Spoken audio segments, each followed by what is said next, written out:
Hello भावी शिक्षक शिक्षिकाओं, स्टूडेंट करियर में मैं अश्विनी आप सभी मित्रों का एक बार फिर से स्वागत करता हूं। साथियों, सीटेट से संबंधित लगातार कक्षाएं आप लोगों को मैं उपलब्ध करवा रहा हूं। उसी से संबंधित आज एक महत्वपूर्ण टॉपिक जो कि ईबीएस के अंतर्गत आता है, भोजन एवं पोषण, फूड एंड न्यूट्रिशन से संबंधित कुछ महत्वपूर्ण प्रश्नों पर हम चर्चा करेंगे।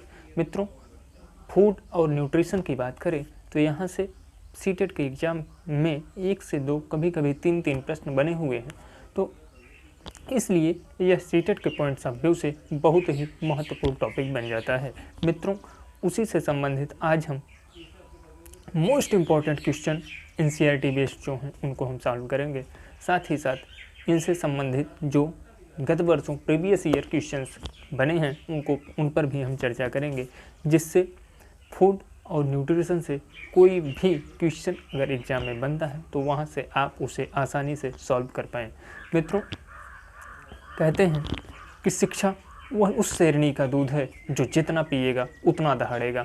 मित्रों, हमें इस तरीके से अपनी तैयारी को करना है कि अब की बार सीटेट जो है वो आसानी से क्वालिफाई हो जाए। अगर क्वालिफाई हुआ है तो मार्क्स आपके इम्प्रूव हो जाएं, और अगर आप पहली बार दे रहे हैं तो आसानी से आप अपने कट ऑफ को क्रॉस कर पाएँ। आइए एक एक क्वेश्चंस पर प्रत्येक ऑप्शन के किसको डिटेल्स से समझते हुए हम प्रश्न को सॉल्व करने के एक बेहतरीन और कम समय में सही उत्तर तक पहुंचने को सीखने का प्रयत्न करते हैं। आइए क्वेश्चन नंबर 1 को सॉल्व करते हैं।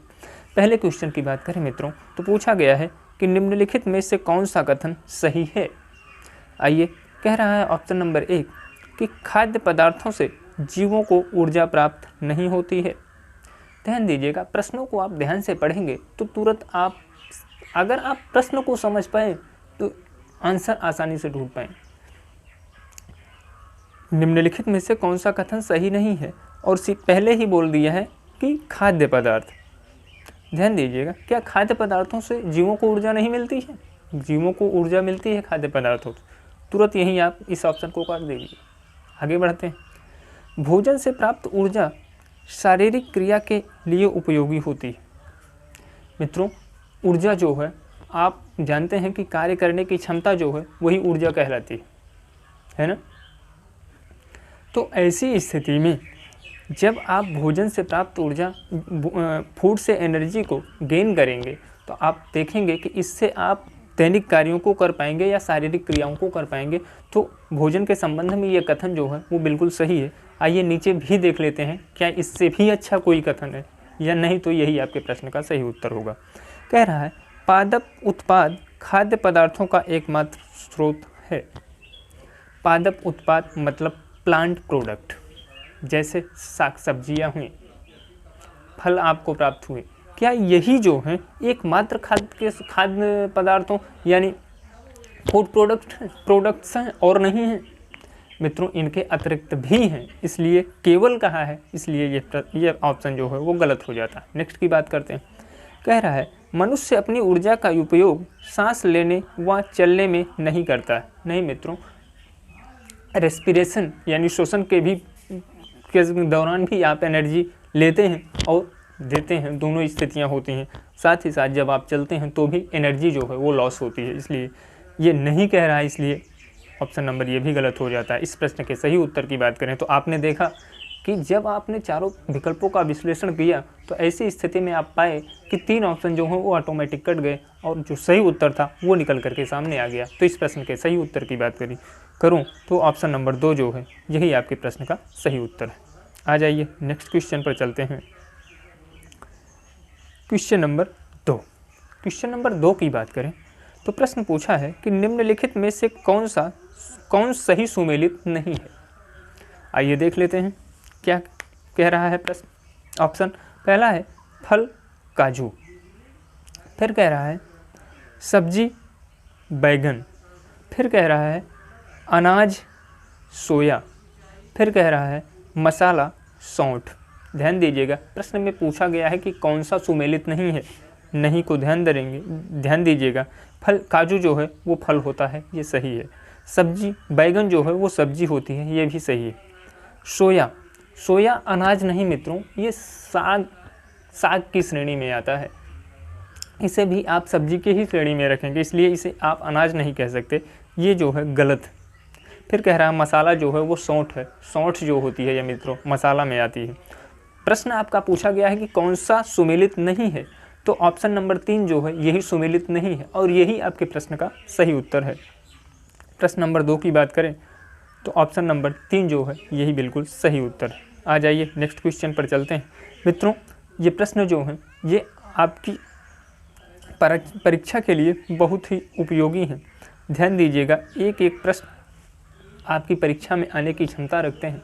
तो आप जो चीज़ें आपको प्रश्न में बताई जा रही हैं और इसके अतिरिक्त एक्सप्लेनेशन के माध्यम से जो चीज़ें आप सुन पा रहे हैं उनको आप ध्यान से रखिएगा। अगर सारी चीज़ें आप कलेक्ट कर पाए तो सीटेट EVS की बात करूं तो एक भी प्रश्न इससे बाहर नहीं जाएगा। आइए इस क्वेश्चन की बात करते हैं। क्वेश्चन नंबर 3 है मित्रों, कह रहा है कि निम्नलिखित कथनों पर विचार कीजिए। पहला कथन है कि जंतुओं से प्राप्त होने वाले उत्पादों में मांस, मछली और अंडे प्रमुख हैं। नेक्स्ट पर आते हैं। दूध हमें गाय, भैंस, बकरी व शुतुरमुर्ग से प्राप्त होता है।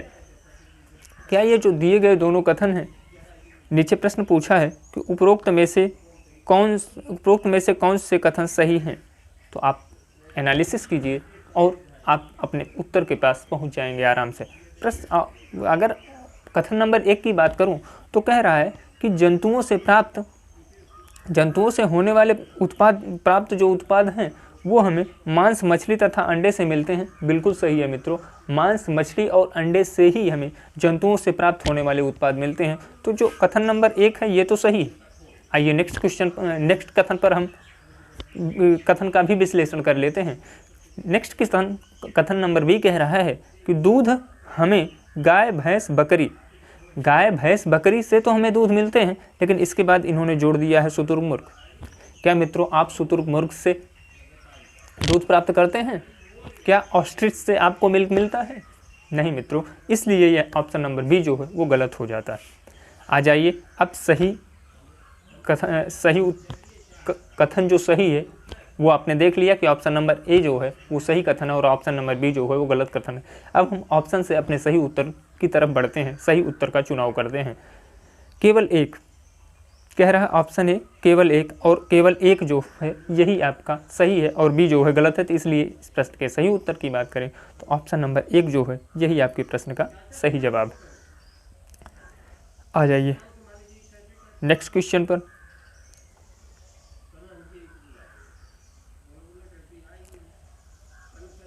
क्वेश्चन नंबर 4 मित्रों, क्वेश्चन नंबर 4 की बात करें तो कह रहा है निम्नलिखित को सुमेलित कीजिए, है ना। आइए देख लेते हैं, निम्नलिखित को सुमेलित कर लेते हैं।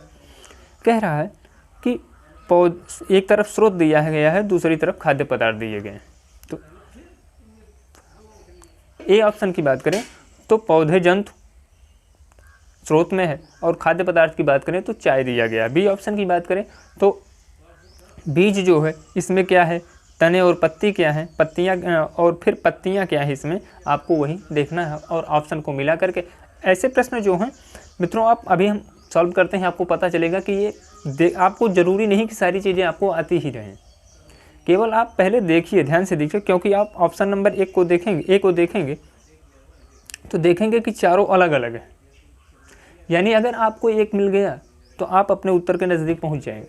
आइए देखते हैं, पौधे या जंतु की बात करें तो इसे आप देखेंगे प्रश्न नंबर 4 की बात करें तो पौधे जो हैं वो और जंतु जो पौधे और जंतु, तो पौधों से आपको क्या मिलता है, तेल मिलता है, और जंतु से आपको घी मिलता है।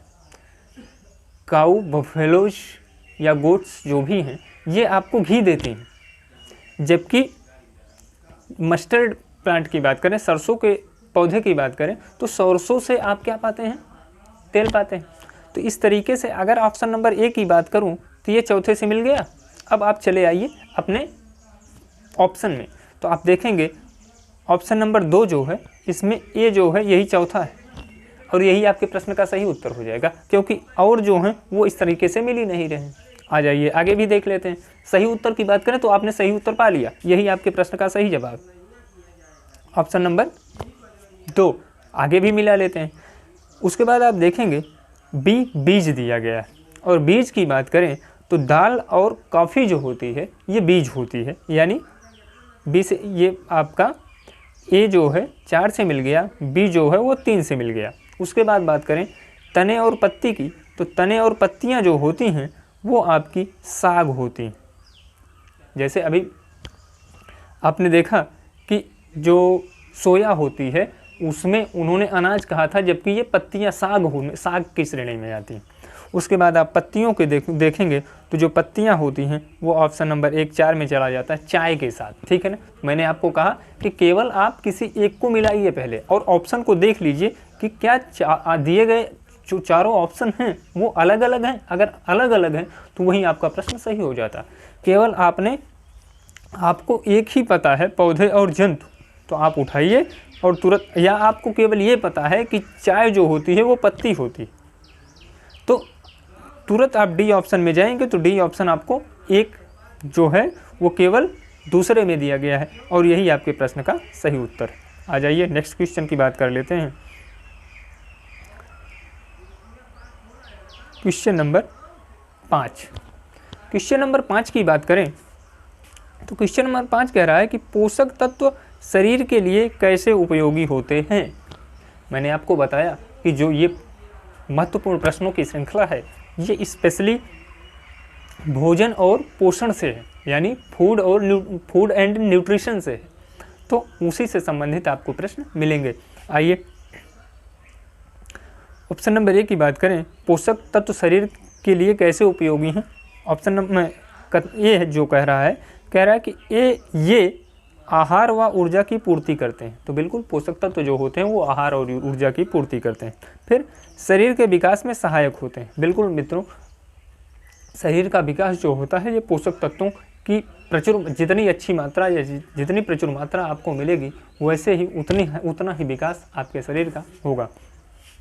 फिर कह रहा है सूक्ष्म पोषक तत्व पूर्ति अच्छे स्वास्थ्य के लिए हानिकारक होते हैं। मित्रों नहीं, सूक्ष्म पोषक तत्व जो होते हैं वो आपके शरीर के लिए हानिकारक नहीं, बल्कि आपके शरीर के लिए या स्वास्थ्य के लिए, स्वास्थ्यवर्धक तथा आपके शरीर के लिए बहुत ही महत्वपूर्ण होते हैं। तो ये तो गलत हो गया। तो ए और बी जो जिस ऑप्शन में है वही आपके प्रश्न का सही उत्तर है। देख लेते हैं एक एक चीज, जो कि कथन सत्य के बारे में पूछा गया है। आइए देखते हैं। ऑप्शन नंबर 1 कह रहा है ए और बी, और ए और बी जो है यही आपके प्रश्न का सही उत्तर है। आ जाइए नेक्स्ट क्वेश्चन पर चलते हैं। Question number 6। क्वेश्चन नंबर 6 की बात करें तो कह रहा है कि निम्नलिखित में से कौन सही सुमेलित नहीं। निम्न में से कौन सही सुमेलित नहीं है, तो नहीं को ध्यान दीजिएगा। कह रहा है कि मीट कार्बोहाइड्रेट नहीं। मित्रों मीट जो है, मीट से आपको सबसे ज़्यादा प्रोटीन्स प्राप्त होती हैं। एक्सप्लेनेशन पर विशेष रूप से ध्यान दीजिएगा, क्योंकि क्वेश्चन के साथ साथ अगर एक्सप्लेनेशन पर आप ध्यान देंगे तो प्रश्न आपको इससे बाहर नहीं मिलेंगे। मीट जो है वो कार्बोहाइड्रेट नहीं, बल्कि मीट से आपको प्रोटीन मिलता है। ठीक, इसके बाद आ जाइए नेक्स्ट। अंडा से भी आपको प्रोटीन मिलता है, सही मिला है। बादाम से आपको वसा मिलेगी। ताज़े फल जो हैं वो रेसे, जिसे आप स्टार्च के रूप में जानते हैं, ये चीज़ें आपको मिलती हैं। तो प्रश्न पूछा है कि कौन सा सुमेलित नहीं है, तो ऑप्शन नंबर ए जो दिया गया है यही सही सुमेलित नहीं है। आ जाइए नेक्स्ट क्वेश्चन की बात करते हैं। Question number 7। क्वेश्चन नंबर 7 की बात करें तो प्रश्न पूछा है कि निम्नलिखित में से किस वर्ग में प्रोटीन की प्रचुरता है।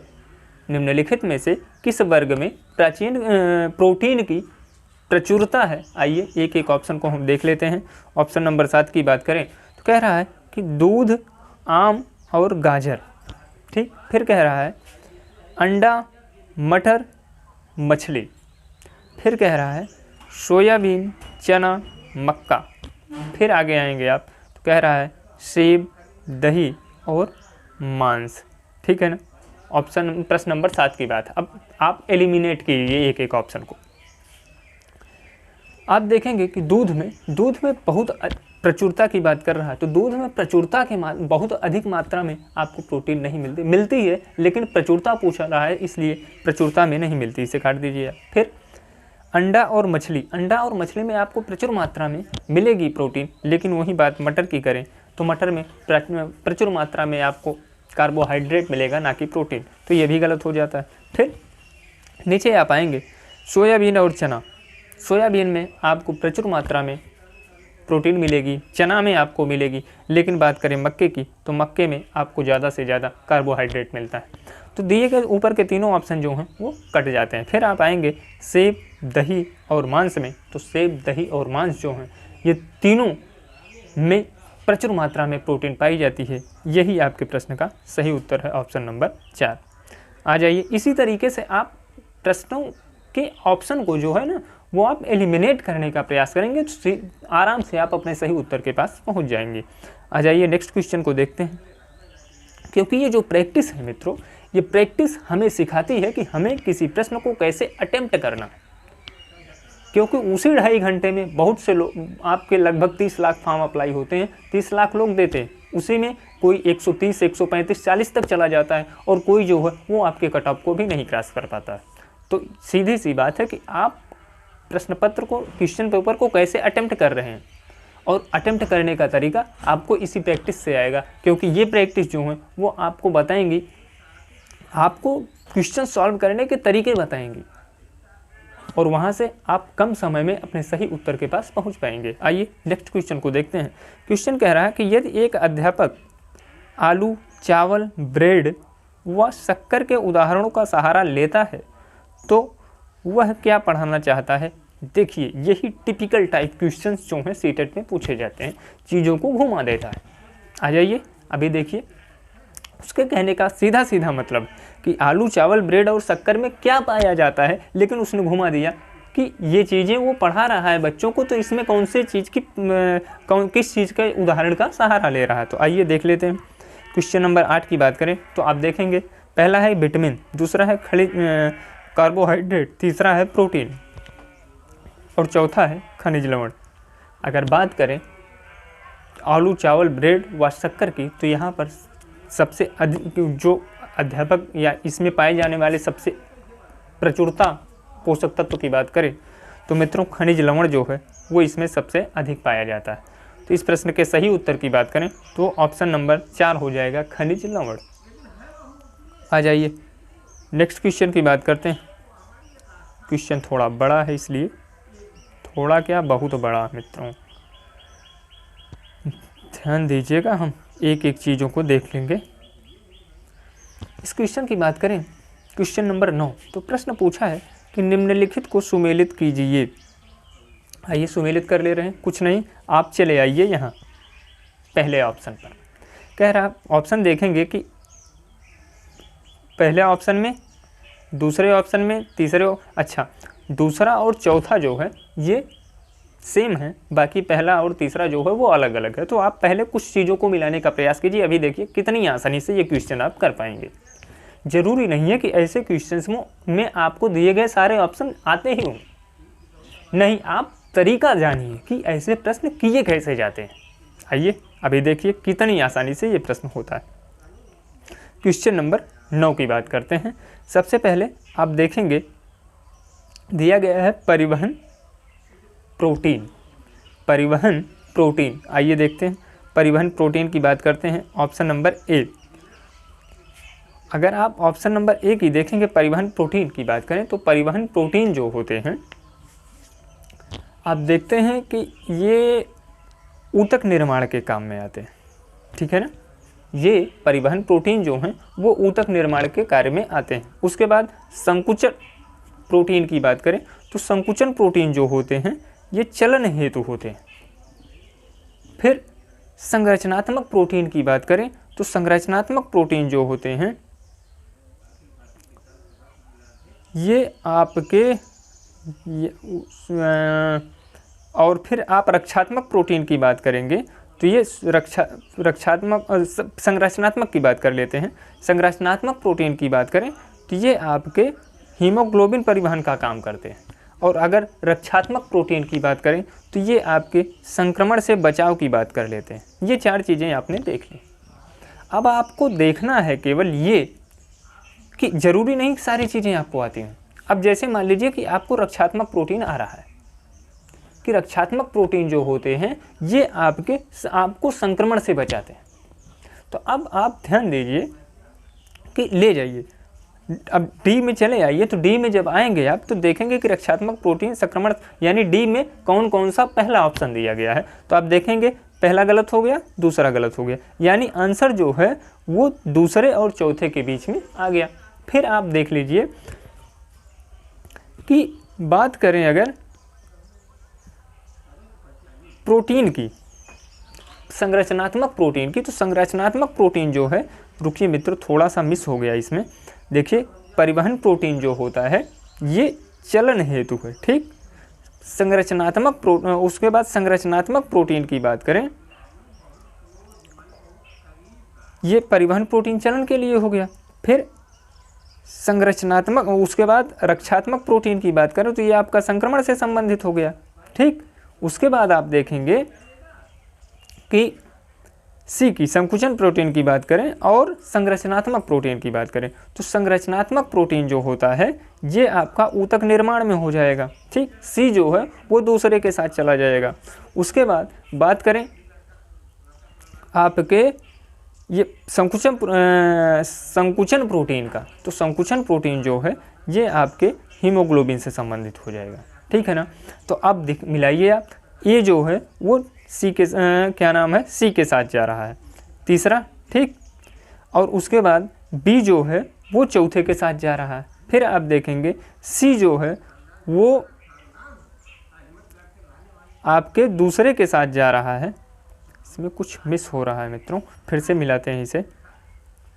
देखिए परिवहन प्रोटीन की बात करें, 9वें प्रश्न का परिवहन प्रोटीन की बात अगर हम करें तो परिवहन प्रोटीन जो है ये आपके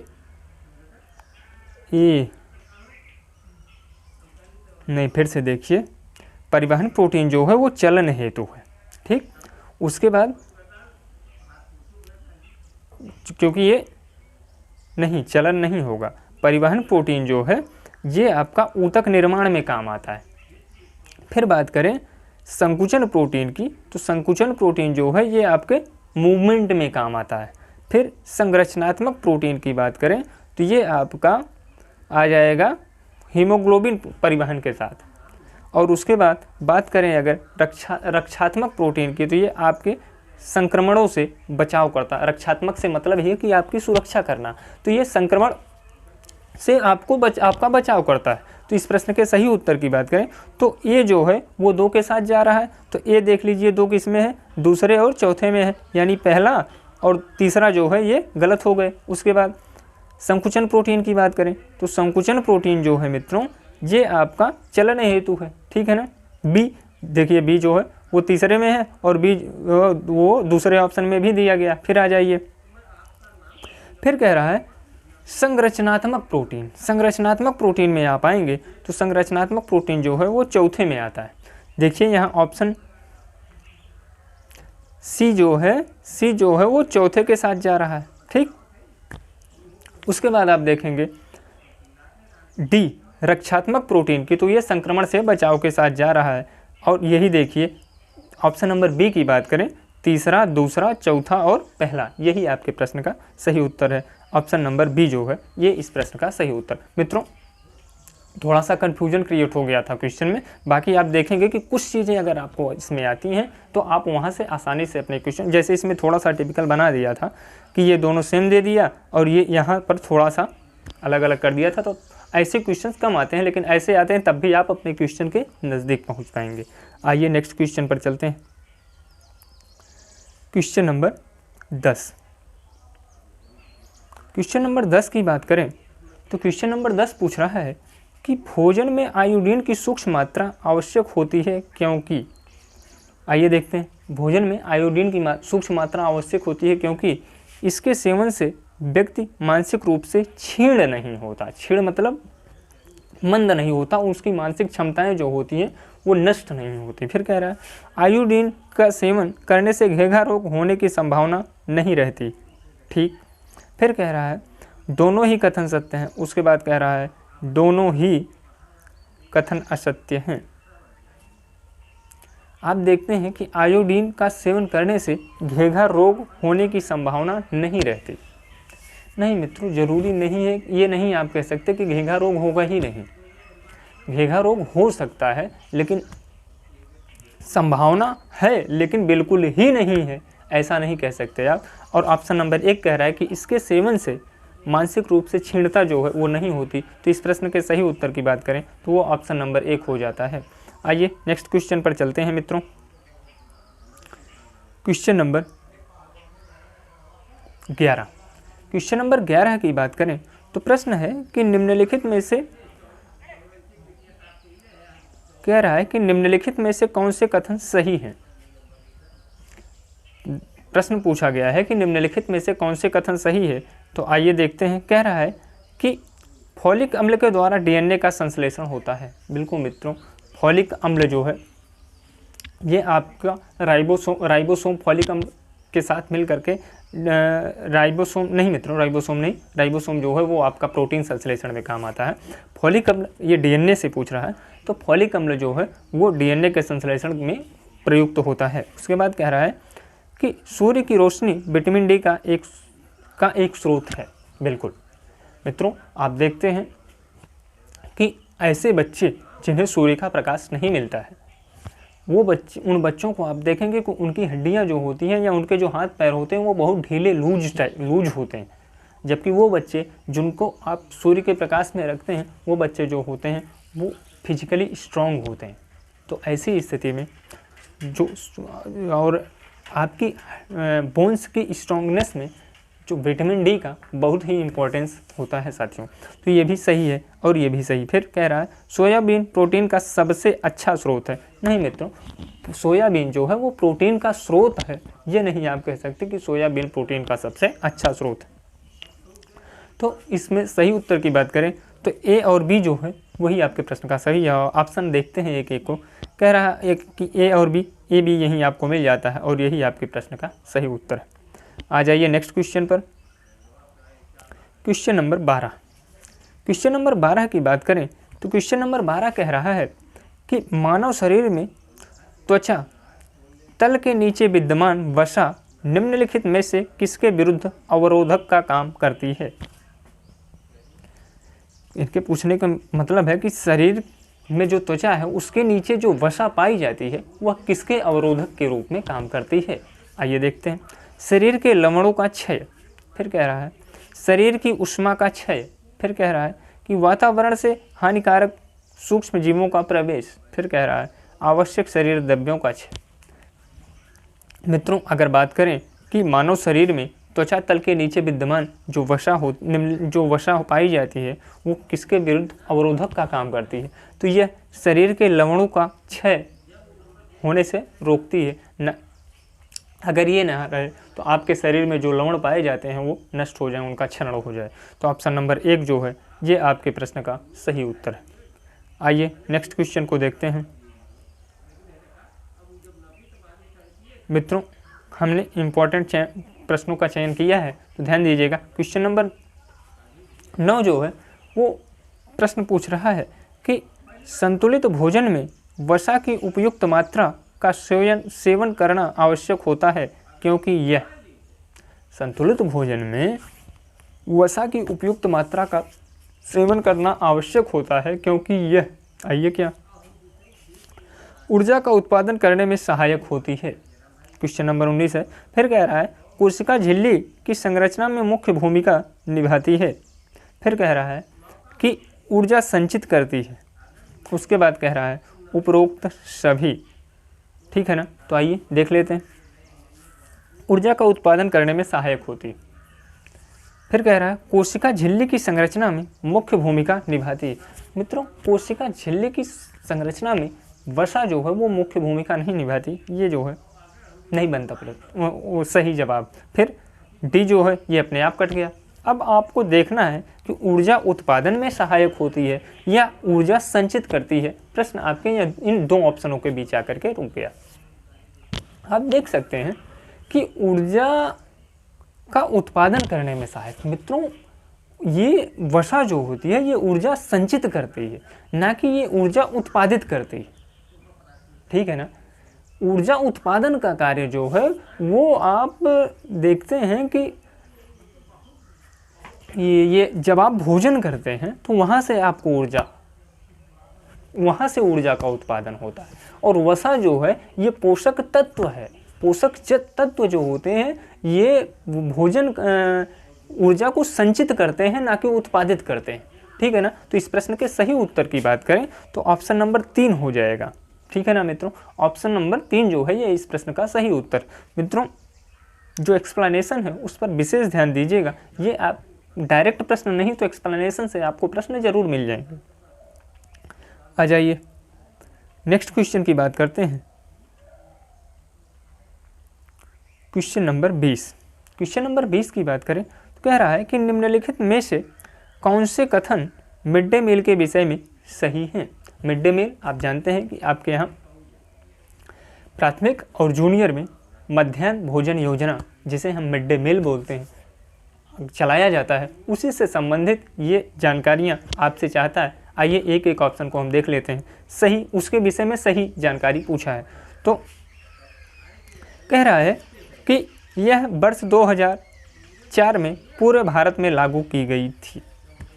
बिल्कुल सही है, 2004 में यह पूरे भारत में लागू कर दी गई थी। जबकि अगर इसकी शुरुआत की बात करें तो ये 1995 से ही मिड डे मील की व्यवस्था जो है वो आपके देश के कुछ राज्यों में संचालित की गई। जैसे तमिलनाडु वगैरह जो थे वहाँ ये 1995 से संचालित की गई। और पूरे भारत की बात करें तो 2004 से यह पूरे भारत में संचालित की जाने लगी। उसके बाद नेक्स्ट ऑप्शन की बात करें तो ऑप्शन नंबर नेक्स्ट जो है वो कह रहा है कि इस योजना के अंतर्गत सभी सरकारी विद्यालय आते हैं। मित्रों मैंने आपसे बताया कि मिड डे मील जो है वो आपके प्राथमिक और जूनियर जितने भी परिषदीय विद्यालय हैं, प्राइमरी स्कूल्स हैं, वहाँ पर ये पर डे पोषक तत्व युक्त भोजन की व्यवस्था गवर्नमेंट द्वारा बच्चों के लिए की गई है।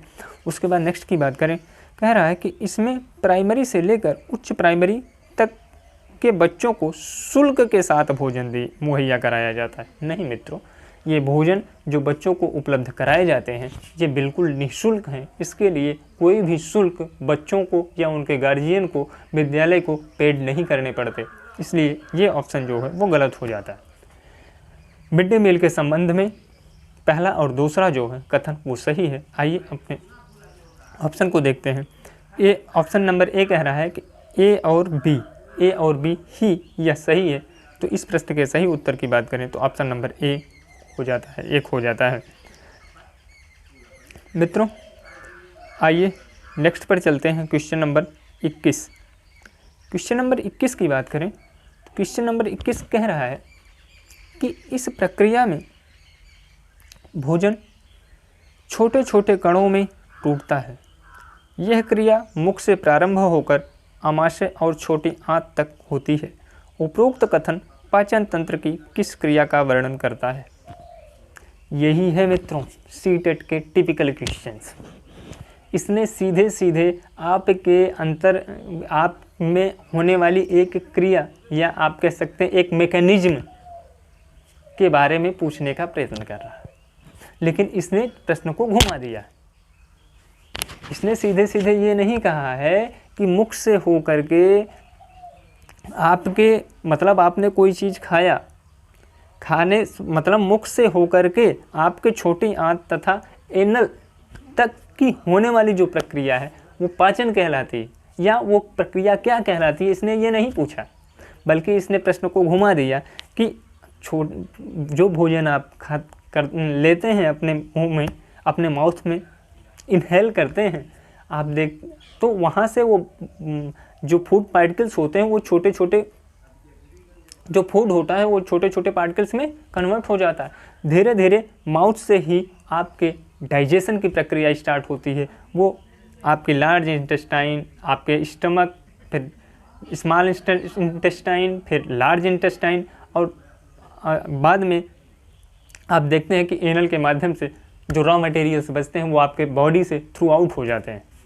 तो ये प्रक्रिया जो है कौन सी प्रक्रिया कहलाती है? तो आप ऑप्शन को देख लीजिए, ये प्रक्रिया जो है वो पाचन प्रक्रिया कहलाती है। एक एक ऑप्शन को देखते हैं। अंतर्ग्रहण, फिर कह रहा है पाचन। मित्रों पाचन, डाइजेशन जो है वही यह प्रक्रिया है, और यही आपके प्रश्न का सही उत्तर है। आ जाइए नेक्स्ट क्वेश्चन पर चलते हैं। Question number 22। क्वेश्चन नंबर 22 की बात करें तो कह रहा है कि मानवीय शरीर में उत्सर्जन का कार्य कौन कौन से अंग करते हैं? एक्सक्रीशन पार्ट्स पूछ रहा है मित्रों। आपके ह्यूमन बॉडी में एक्सक्रीशन पार्ट्स कौन कौन से हैं वही पूछ रहा है। आइए एक एक को हम देख लेते हैं। फेफड़ा, फिर कह रहा है त्वचा, फिर कह रहा है छोटी आंत, फिर कह रहा है मलाशय। मित्रों एक्सक्रीशन पार्ट्स की बात करें ह्यूमन बॉडी में, मानव शरीर में उत्सर्जन अंगों की बात करें तो बात करें फेफड़े की, तो यह भी आपका उत्सर्जन अंग। फिर त्वचा की, जहाँ से आप देखते हैं स्वीट यानी पसीना जो है वो यहाँ से निकलता है, जो कि एक रॉ मटेरियल ही कह सकते हैं। फिर पसीने निकलते हैं तो आपके बॉडी का टेम्परेचर जो है वो रेगुलेट होता है, नियंत्रित होता है। फिर मलाशय की बात करें तो यहाँ से भी होता है। लेकिन मित्रों छोटी आंत की बात करें तो यह एक्सक्रीशन उत्सर्जन में काम नहीं आती, बल्कि यह डाइजेशन पाचन में काम आती है। तो इस प्रश्न के सही उत्तर की बात करें तो ए, बी और डी जो है जिस ऑप्शन में होगा वही आपके प्रश्न का सही उत्तर है। आइए ऑप्शन को देखते हैं। ऑप्शन नंबर ए कह रहा है ए, बी, डी, और यही आपके प्रश्न का सही उत्तर, ऑप्शन नंबर ए। आइए नेक्स्ट क्वेश्चन पर चलते हैं। Question number 23। क्वेश्चन नंबर 23 की बात करें तो क्वेश्चन नंबर 23 कह रहा है कि निम्नलिखित में से सुमेलित कीजिए। आइए एक एक को देखते हैं। कह रहा है कि निम्नलिखित को सुमेलित कीजिए। वही प्रश्न थोड़े देखने में आपको बड़े लगेंगे। पहले आ जाइए, आप देखेंगे कि दो ऑप्शन जो दूसरे और तीसरे हैं वो 3 से शुरू होते हैं, पहले और चौथा जो है वो अलग अलग है। तो आइए एक एक को देख लेते हैं। वृक्क की बात करें, वृक्क को किडनी बोलते हैं। किडनी की बात करें तो किडनी को आप किससे मिलाएंगे? देखिए वृक्क, मलाशय, ध्यान दीजिए, वृक्क मतलब किडनी, मलाशय मतलब स्टमक, त्वचा स्किन, फेफड़ा लंग। अब आपको देखना है कि ये क्या क्या काम करते हैं। वृक्क की बात करें, किडनी की बात करें तो आप देखेंगे किडनी की अगर हम बात करें तो किडनी जो है वो आपकी शरीर से यूरिया का एक्सक्रीशन कर या यूरिया का फॉर्मेशन करती, ठीक है ना। तो ये आप देखेंगे यूरिया मिल गया, ठीक। अब आप चले आइए अपने ऑप्शन में। पहला और चौथा जो है वो गलत हो गया। अब उत्तर जो है वो आपके दूसरे और तीसरे के बीच।